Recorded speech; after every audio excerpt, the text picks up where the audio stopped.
पलूस नगरपालिकेवरती काँग्रेसचा झेंडा फडकणार असा विश्वास आमदार मोहनराव कदम यांनी प्रचार सभेदरम्यान व्यक्त केला।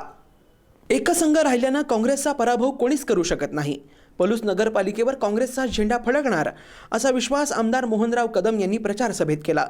पलूस नगरपालिका निवडणुकीच्या निमित्तानं आयोजित जाहीर सभेत आमदार मोहनराव कदम बोलत होते। पलूस शहर काँग्रेसच्या वतीनं विधान परिषदेवर निवडून आल्याबद्दल मोहनराव कदम यांचा जाहीर सत्कारही यावेळी करण्यात आला। कदम पुढे बोलताना म्हणाले की विरोधक विखुरल्यामुळे काँग्रेसचा विजय निश्चित आहे। आमदार डॉक्टर पतंगराव कदम म्हणाले की पलूसच्या विकासासाठी कोणाचं योगदान आहे हे सांगायला कोण्या लुंग्या सुंग्याची गरज नाही। इथली जनता सुज्ञ आहे। 1985 पासून हे शहर ठामपणे माझ्या आणि काँग्रेस पक्षाच्या पाठीशी आहे।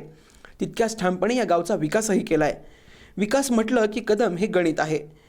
कोणीही कितीही ओरडू दे, काही फरक पडणार नाही। पलूस नगरपालिकेवरती काँग्रेसचा झेंडा फडकणार असं मत त्यांनी व्यक्त केलं।